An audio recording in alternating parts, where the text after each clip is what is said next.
The moon rises and sets, stitching eternity together, night by night. Love spun thread binds family when even years with blue skies stand between one and another's touch. Generations travel the same footprints, reach hands to the same climbing branches, and warm the same brown skin under the Alabama sun. Maybe family brings to mind only blood, marital relations, and it's easy to understand that way of thinking. But love by my hands tethers generations to generations, as well as kin by skin, in this place where all in me and of me can thrive. Yet even the strongest thread will snap with constant tension and no slack. The heavens overflow with memories lost. So, as life requires, I hold taut and I give. In some ways, my people know it, and some they never will. But in all ways, my moon rises and sets for family. So, in eternity, the time had come for me to leave the home where I was born. The sun was setting, and the half-balled red sweet gum around the fields announced November, just a few days coming. But 1957 was still October old when my landlord found himself face down on the ground for trying to drag me behind him to the tool shed. I was the last to leave the home house in Rensselaer. Daddy had passed a couple weeks before, and I had buried him next to Mama, though his burial left me scrambling for the rent. My sister Rosie was rooming with a nice family in Chicago and doing hair, and my need to keep a roof over my head had mellowed my worry to wonder about when her next letter would arrive. There was plenty of gleaning left to make November's payment, and then I'd scratch around for whatever came available to buy myself some time. I had never planned or wanted to leave Alabama, but with old man Todd shouting curses at my back, his face split open and gushing sweet gum red, my plans to stay began to fade. After a night at the neighbor's and an hours-long walk with the dawn, I arrived at the bus station with just my thrown-together knapsack. The man behind the counter assured me that my little money would carry me to Birmingham. Not Nashville, not Louisville, not Cleveland, let alone Chicago. Birmingham, he said, and no further. On those hours I waited on the bus to depart, my world came undone piece by piece. Unable to get to a place I never wanted to go, with ticket in hand to a place I knew not a single soul. First, the landscape flagged.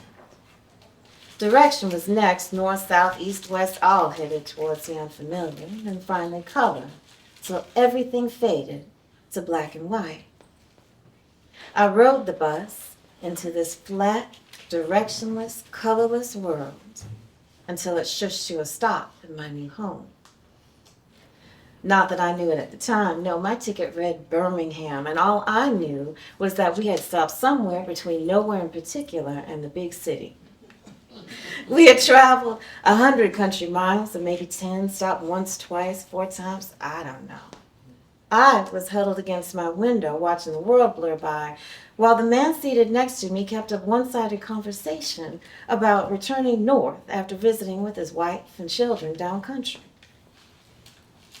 Somewhere along the way, he started worrying me about the brown paper bag on my lap and the chicken grease soaking through it to my dress, but that oily stain hardly ruined anything. The gray threads had no color when I first sewed it, red clad.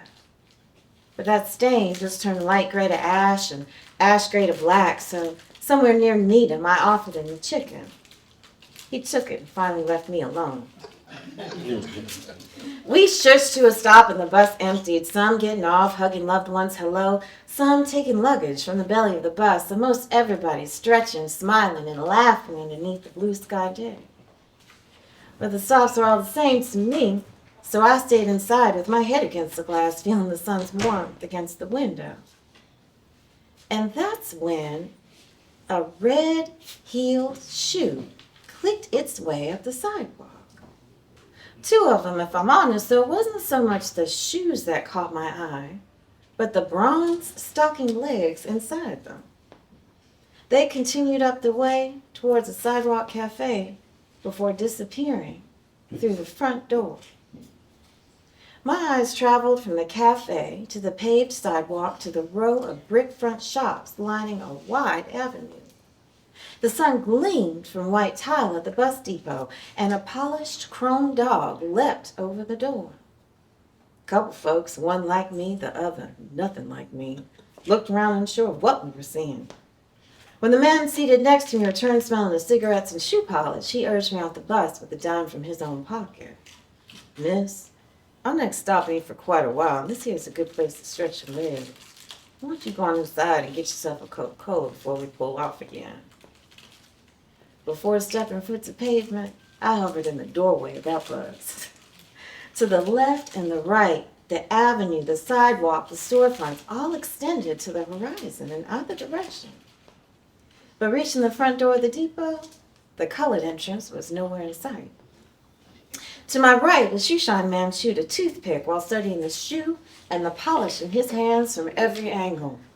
Behind me, from the bus window, the man urged me through the door, only the last thing I needed was to be arrested for going through the front just to buy a Coke. "Help you, miss?" asked the shoeshine man. Till the words eased from his mouth, he done his level best to ignore me. With the weather-beaten hand-me-downs on my feet, there was no wonder why. "I'm looking for the colored entrance, please," I said to the pavement, not wanting to be pegged ignorant of city ways and where they hid the Negro doorways. "You won't find one of them here," he said. "Just walk in." "I'd prefer the colored entrance. Please," I insisted. He seemed an unusual man, perhaps a prankster of some sort, with the long limbs, triangular head, and bulging eyes of a chameleon. Just the sort to make trouble for folks and dart away. "We ain't got one of them, 'cause ain't nothing but Negroes in this town, is what I'm telling you. Look around and see if you see any white folks other than these sorry few from the buses." He smirked and returned his attention to the shoe in his hand, satisfied he knew the lay of the land.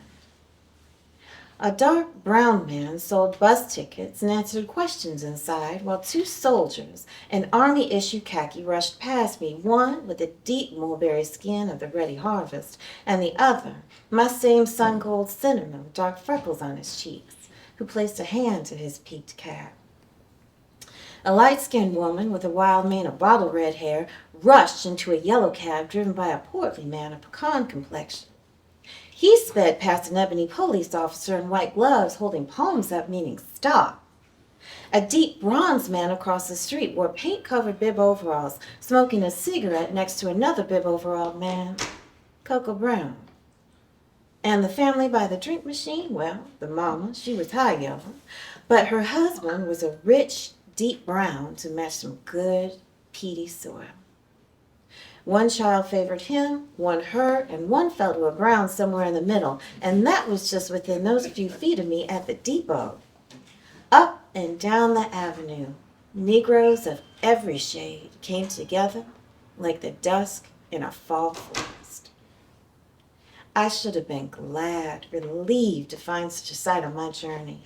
My knees gave out, and I sank onto the bench next to the shoeshine man. I buried my face in my hands and sobbed. "Ain't our folks' usual reaction when they first arrive in New JESSUP," he said, patting my shoulder with the light taps of a man unaccustomed to comforting people. I stopped crying in time to wave the bus off, too exhausted to shed another drop. "Is there a church house nearby?" I asked. "Pastor and Mrs. Brown will take right good care of you up at Morning Star Baptist," he said, and with walking directions, he sent me on my way.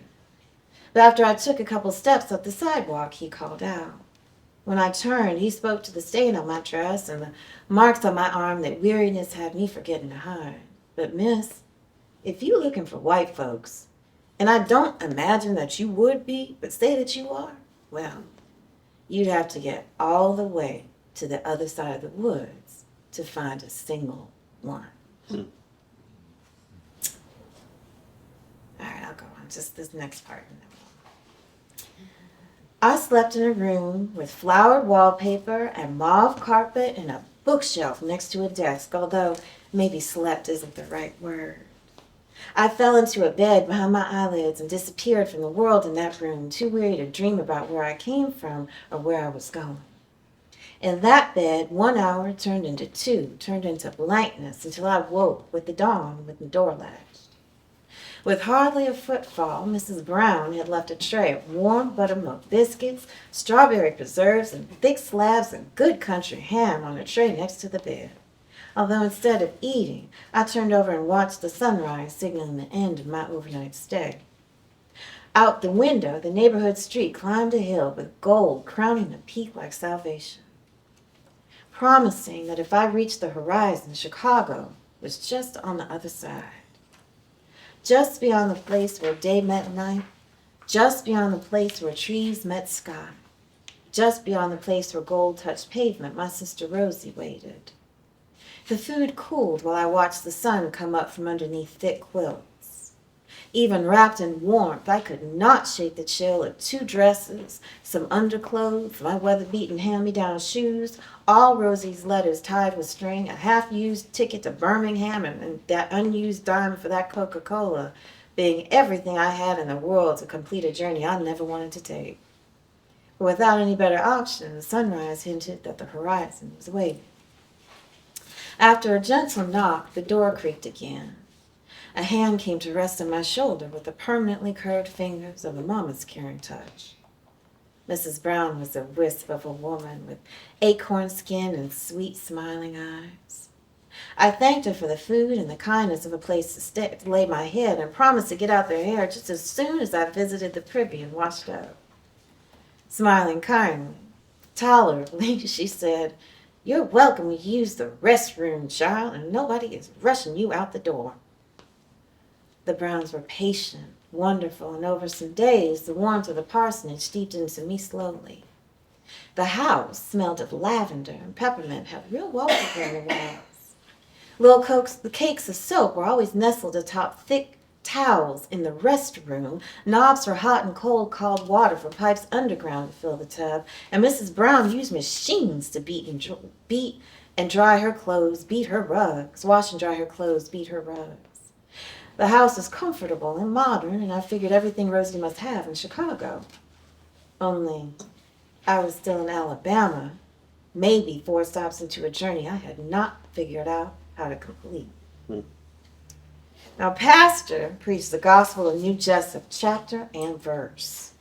One day, he laid a photo album in my lap out on the porch. It was open to a round-faced man who was wiping a handkerchief across his sweaty brow with one hand and pointing a finger to the sky with another.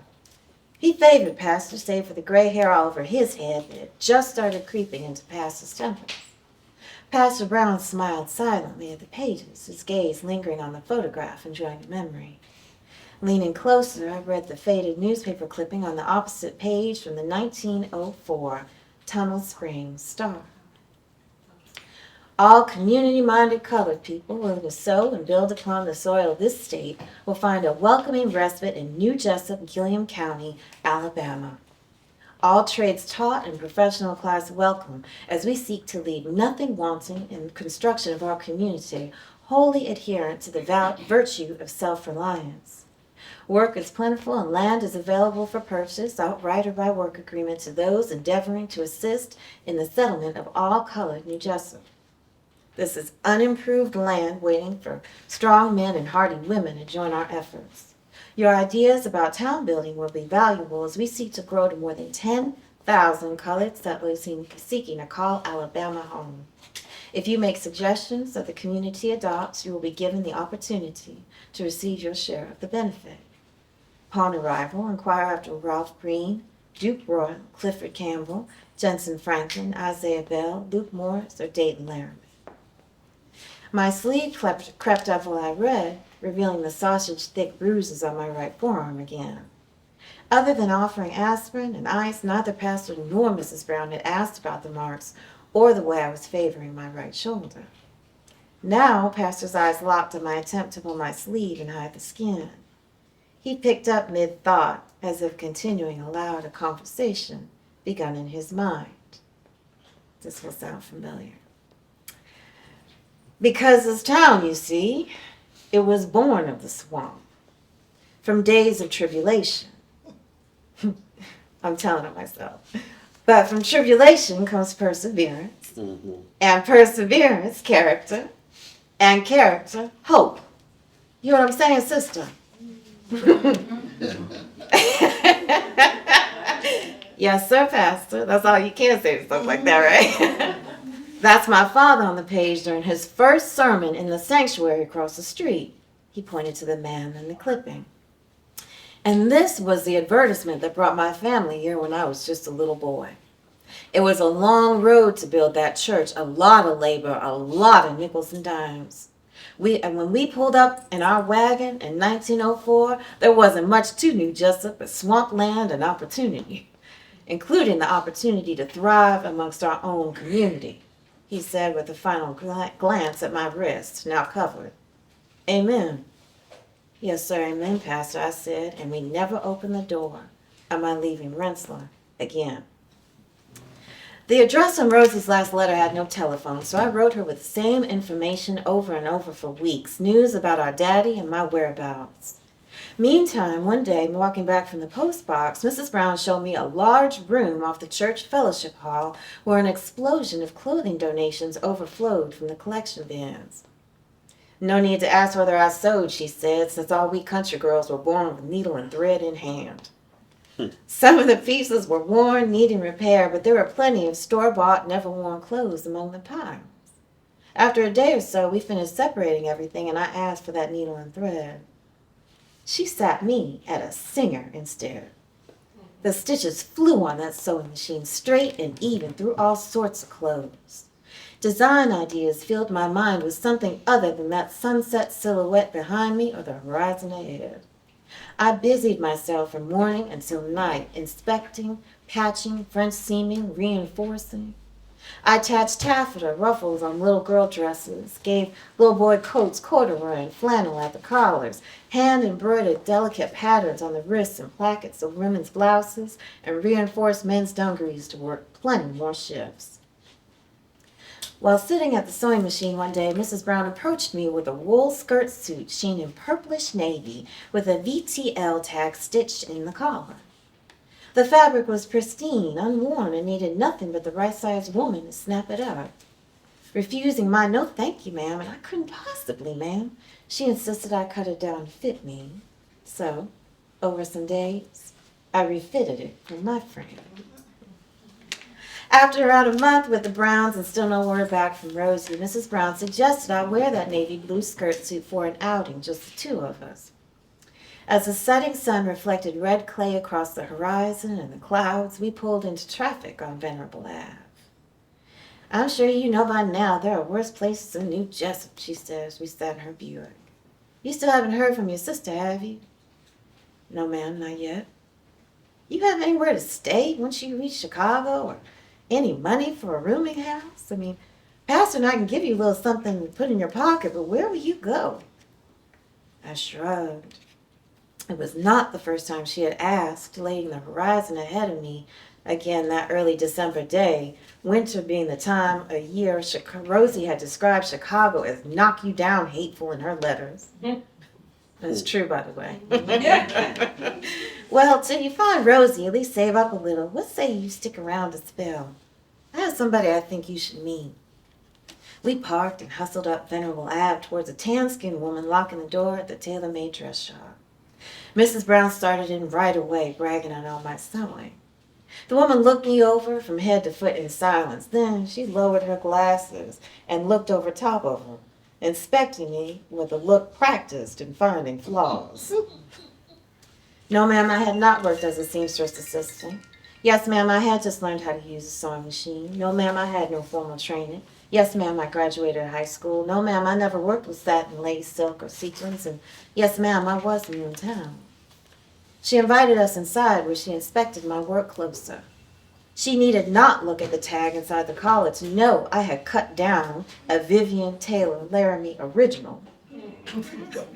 But she looked anyway, maybe to confirm that somebody had nerve enough to alter work created by her hand.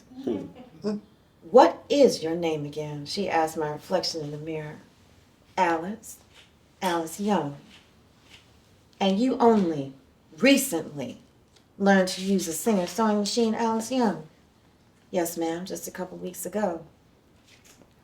Her lips pursed in a little smile, and she nodded at Mrs. Brown. Well, you'll stand up straight, hold your head high, and enunciate in my shop, she instructed. You'll be on time and dress the part. You'll carry yourself with distinction both here and throughout New Jessup when you work at tailor-made. Are we clear?